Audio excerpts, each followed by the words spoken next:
Hello, everyone, and welcome back. Today, we're going to be playing some Apollo 11 simulator in VR.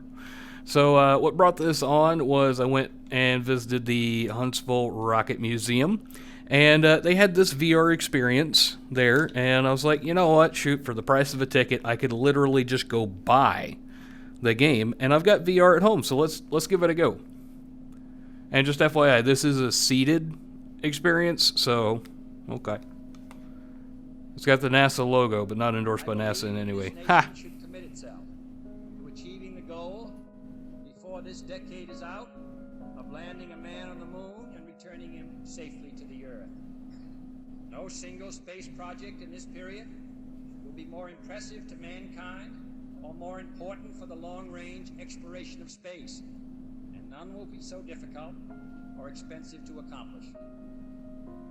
All right, let's start our journey. Interactive. Because you don't want to just sit here and watch me watch a video. Ooh. Little bit of freezy there. Yes, I do have headphones on. 1957, Soviet Russia launches Sputnik 1, the first man-made object in space. In 1961, Russian Yuri Gagarin becomes the first man in space.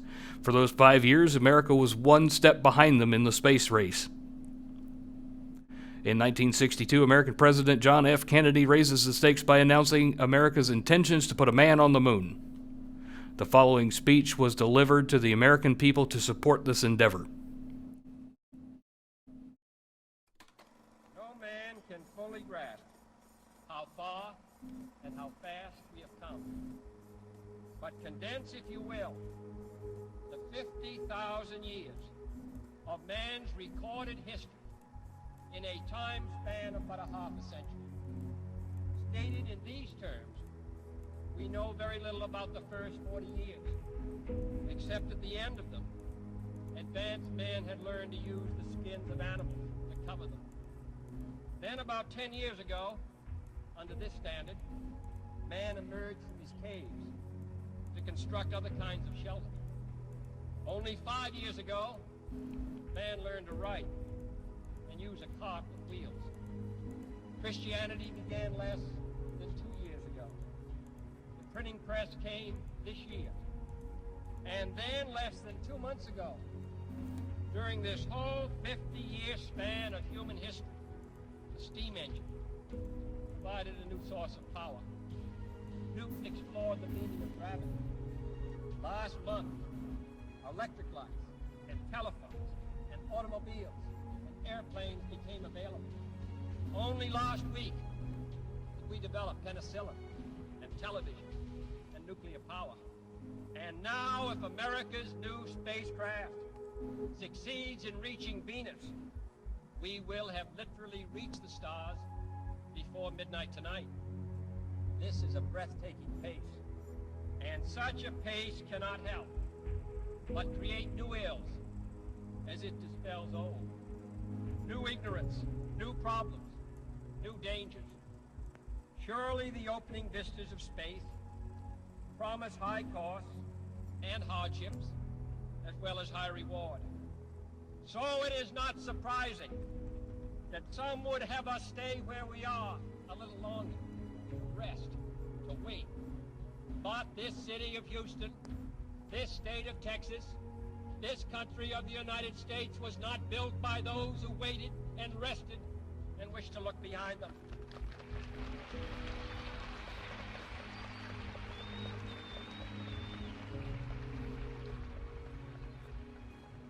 For the eyes of the world now look into space, to the moon, and to the planets beyond. And we have vowed that we shall not see it governed by a hostile flag of conquest, but by a banner of freedom and peace. The exploration of space will go ahead, whether we join in it or not. And it is one of the great adventures of all time. Those who came before us made certain that this country rode the first waves of the Industrial Revolution, the first waves of modern invention, and the first wave of nuclear power. And this generation does not intend to founder in the backwash of the coming age of space. We mean to be a part of it. We mean to lead it. Its hazards are hostile to us all. Its conquest deserves the best of all mankind. And its opportunity for peaceful cooperation may never come again. But why, some say, the moon? Why choose this as our goal? And they may well ask, why climb the highest mountain? Why, 35 years ago, fly the Atlantic? Why does Rice play Texas? We choose to go to the moon. We choose to go to the moon.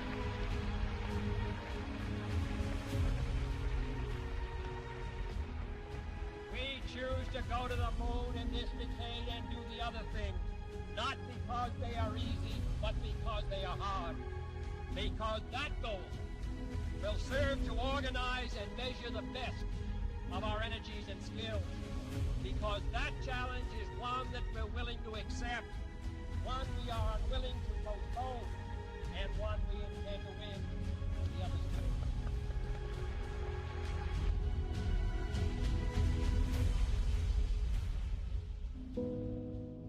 Houston, Tranquility Base here. The Eagle has landed.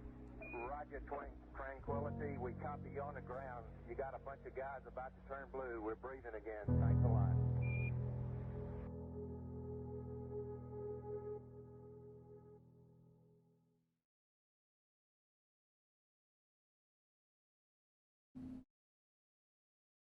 Date, 16 July 1969, Kennedy Space Center. That little video thing there was cool. Momentous, most memorable thing that I can recall about that particular day was the opportunity while my two friends here were being put into the spacecraft to stand alone by myself out there and look at the rocket and the quietness and see the sun come up and the waves rolling in and the evidence of the millions of people watching, but nothing specific, and just so quiet, and to realize that indeed such a contrast was going to take place, all the frantic activity preparing the rocket, but it was so quiet up there for me personally, and that in a very few moments we were going to be departing in a great roar and off for a momentous event. Yeah, that thing is redonkulously huge. Like, seeing it in person, yeah, that's about right. Yeah, it's crazy how big that is.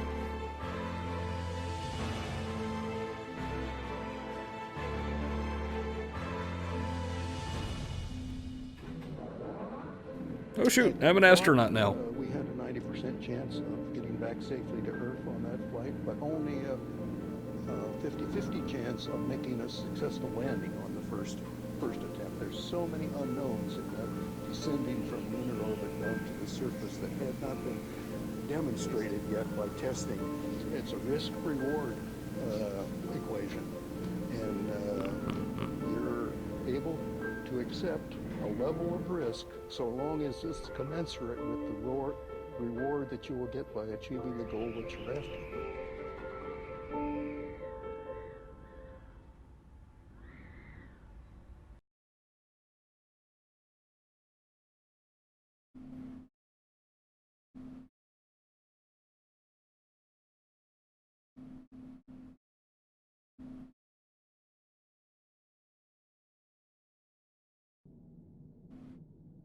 Oh, it's kind of tight in here. Minus 1 minute, 35 seconds on the Apollo mission, the flight to land of the first men on the moon.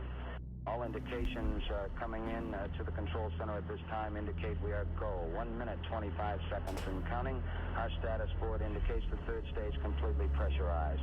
80-second mark has now been passed. We'll go on full internal power at the 50-second mark in the countdown. Guidance system goes on internal at 17 seconds, leading up to the ignition sequence at 8.9 seconds. We're approaching the 60-second mark on the Apollo 11 mission. T-minus 60 seconds and counting. We passed T-minus 60. 55 seconds and counting. Neil Armstrong just reported back. It's been a real smooth countdown. We passed the 50-second mark. Power transfer is or on internal power with the launch vehicle at this time. 40 seconds away from the Apollo 11 liftoff. All the second stage tanks now pressurized. 35 seconds and counting. We are still go with Apollo 11. 30 seconds and counting. Astronauts report it feels good. T-minus 25 seconds. 20 seconds and counting. T-minus 15 seconds. Guidance is internal. 12, 11, 10, 9. Ignition sequence start. 6, 5, 4, 3, 2, 1, 0. All engine running. Liftoff. We have a liftoff. 32 minutes past the hour. Liftoff on Apollo 11. Tower clear. We got a roll program. Neil Armstrong reporting the roll and pitch program, which puts Apollo 11 on proper heading.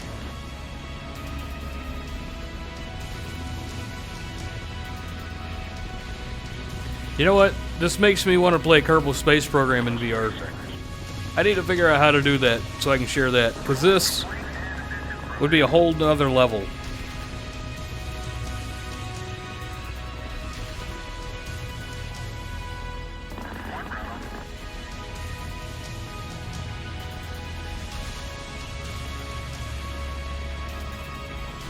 Altitude's 2 miles. Oh, 11 Houston, you're good at 1 minute. Downrange 1 mile, altitude 3, 4 miles now. Velocity 2,195 feet per second. 11 Houston, thrusters go. All engines, you're looking good. Hi, Roger, you're loud and clear, Houston. I just wish I could do the buttons and switches and stuff. We're through the... Oh, shoot, there's the moon. Dynamic pressure now. 11 Houston, your guidance is converged. You're looking good. Set 8 miles downrange, 12 miles high. Velocity 4,000 feet per second. Stand by for mode 1, Charlie.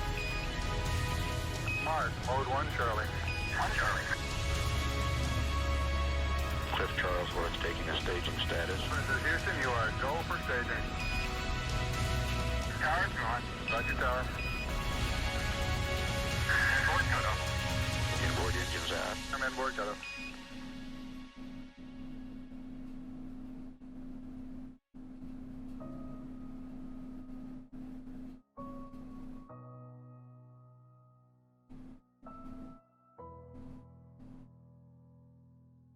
Houston, be advised the visual is go today. This is Houston, roger out. Who brought a pen? Gave me a window to look at. Those don't work in space. And at the time of Apollo 11, they hadn't made the special space pen yet.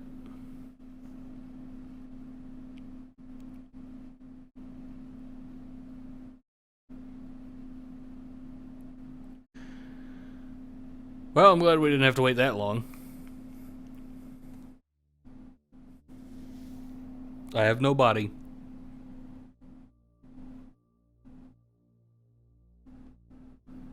Oh shoot, there's the capsule.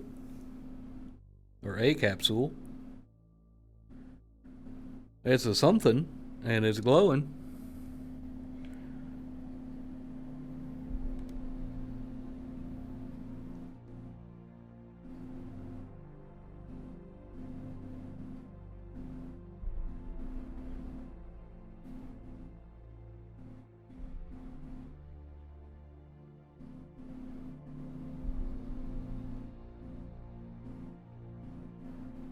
Oh, there we go.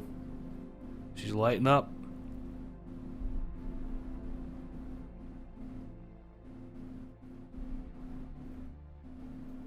I think certainly to go as far away as the moon and look back on the Earth certainly does affect your perspective.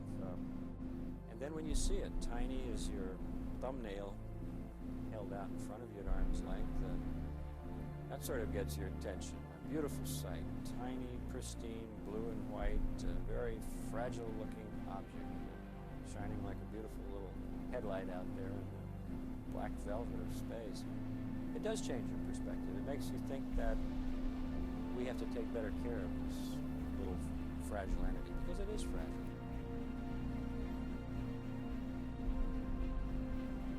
Oh man. Apollo 11, this is Houston. Slightly less than 1 minute to ignition, and everything is go. Roger, Apollo 11's go.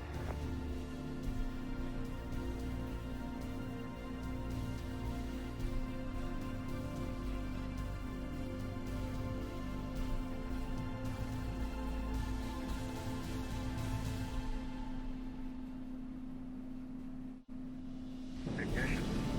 We confirm ignition, and the thrust is go.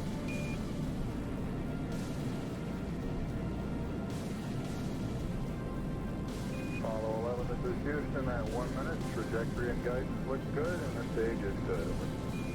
Apollo 11.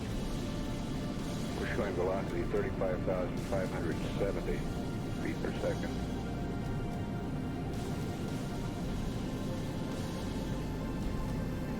Apollo 11, this is Houston. Around 3.5 minutes. You're still looking good. Your predicted cutoff is right on the nominal. Roger, Apollo 11's go.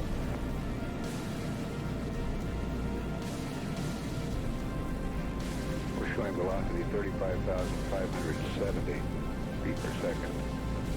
Altitude 177 nautical miles.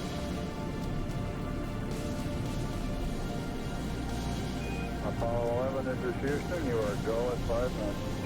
Roger, Apollo 11's go.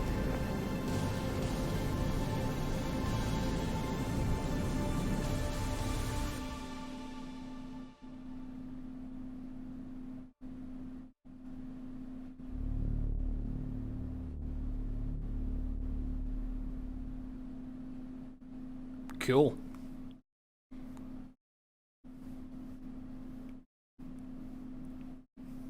Hey, take control. Oh, okay. Hold to recenter, tap for options, pause, up, down, left, right. I can work with that. So be ready to laugh at me because I'm going to do terribly at this.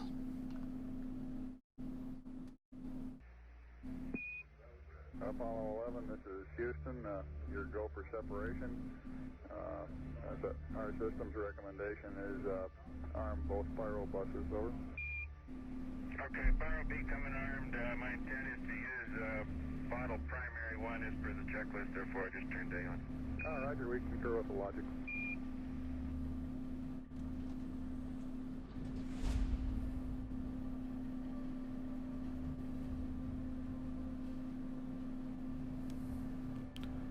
Oh, neat. I have a targeting computer. Transpose the craft by pitching over, press the trackpad up, down. We need to rotate the spacecraft now.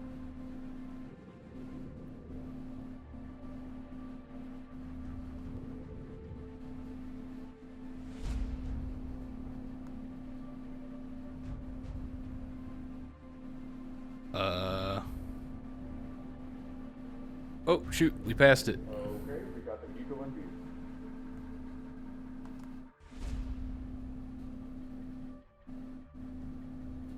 Hello? Hello? You're firing the wrong way. I got moving too freaking fast.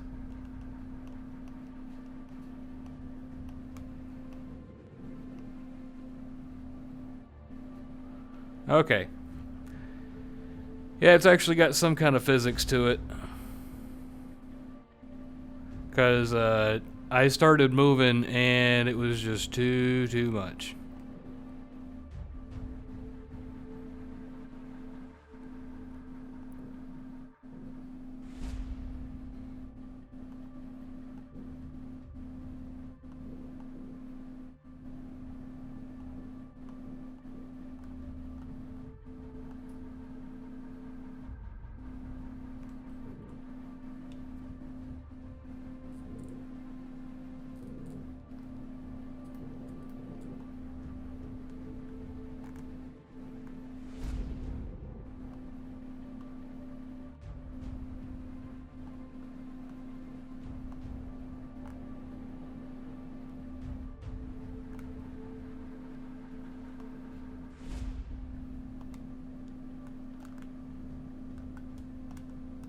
Okay, come on.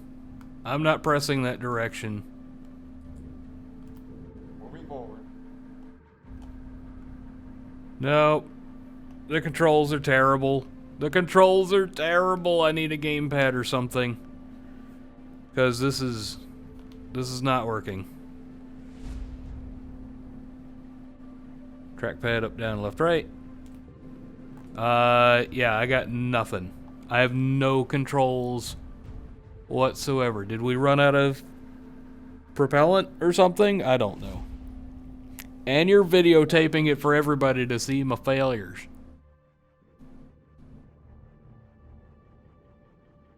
Oh boy, we have completely missed that.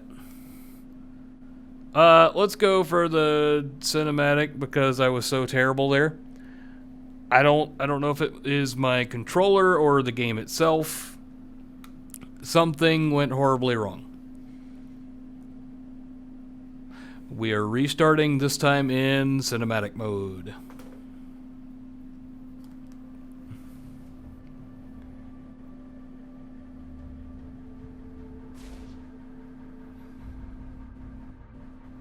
Okay, I couldn't hit it that hard. Like, I legitimately could not hit that hard.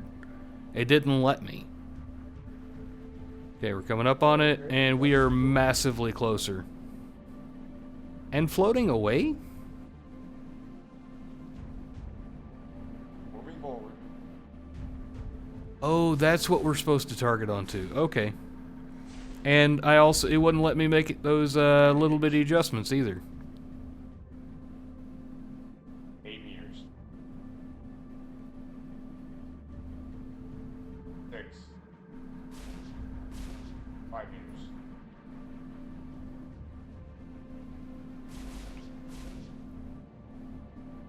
3.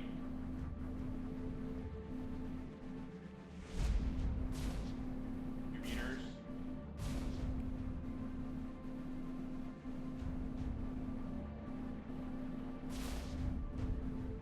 1 meter.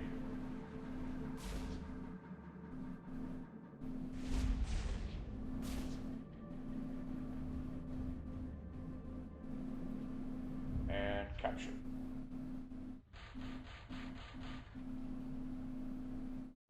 Oh, neat. Apollo 11, this is Houston. Radio check, over. Roger, we've got the high gain locked on now, I believe. Auto track it now. Okay, you're coming in loud and clear, but Mike is just barely readable. How is Neil? How are you reading, Mike? Loud and clear now, Mike, and we understand that you are docked. That's right. Houston, we're ready for LAM ejection. Roger, go for LAM ejection. Thank you.